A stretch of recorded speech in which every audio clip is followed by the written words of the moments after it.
So, I mean, obviously, you had no one there at Tampa. I imagine that was quite stressful. Because I spoke to Patrick, and he said, Giles, he said Iain was looking absolutely incredible. He says, then it got to, I think it was, I'm sure he said Friday, and he says, and we kind of lost control of the situation. He says, and it became like there was nothing we could do to stop you either flattening out or whatever the issue was. Was that the case?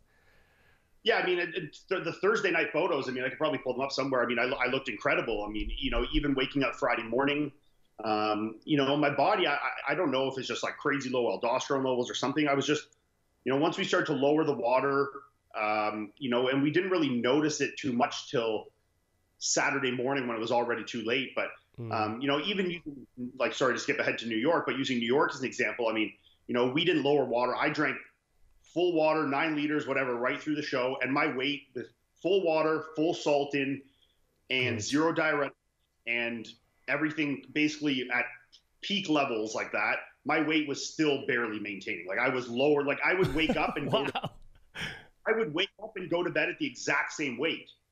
You know, so I'd be drinking 9 liters throughout the day. Okay. Like, you tell me. I have no idea. I mean, when I used to compete, I mean, I used to wake up probably 3, and I'm not a huge guy, you know. I'm not like, you know, probably got muscle in one of your legs, you know. It was like you lose overnight, say 2-3 kilos just from sleep and going to the toilet, and so you were waking up the same body weight. Yeah, I'm usually a guy that buries a significant amount of weight. I'm usually much flatter in the morning and do drop quite a bit over the night. Yeah. Yeah, I mean, I was like literally, even with all that food and all that water and all that salt all day, my weight would not go up even a little bit. So it was, you know, and that was with no diuretics, nothing. So, I mean, you imagine that. Now rewind into New York, or to Tampa, sorry. You know, when we didn't quite have that understanding yet, and then you take that scenario where you're barely holding on with weight, with full water, full sodium, full food, and now you lower water, introduce diuretics. You know, you can imagine what that does to your physique, right? So, you know, we obviously learned very quickly from the first show that, you know, when you have all these factors, it was just too much, and my body just dropped way too quickly.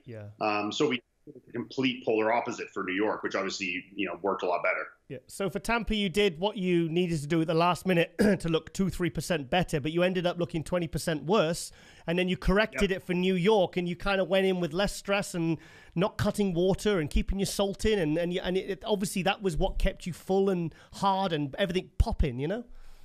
Yeah, I mean, and realistically, we could have pushed the envelope harder, to be honest, for the fullness. I mean, you know, we went, you know, we kept the water and kept the sodium, and the food was reasonably high, but I mean, we certainly could have gone higher, pushed the fullness a little bit. I mean, you know, my fullness I still had room to be fuller through my chest. And some areas that, I mean, if you look at my progress pictures from a few days out, I was definitely fuller in certain areas. You know, but I mean, the look maintained pretty well. But yeah, I mean, it's, you know, I'm, you know, going forward, you know, we'll have to, now we know one end now, and we know the other end, and now we need to kind of find that, you know, happy, get a little tighter, you know, through the glutes and hamstrings, but, you know, bring that level of fullness that we know we can bring. So it's kind of going to be a mixture of the two is really what you want to aim to bring, right?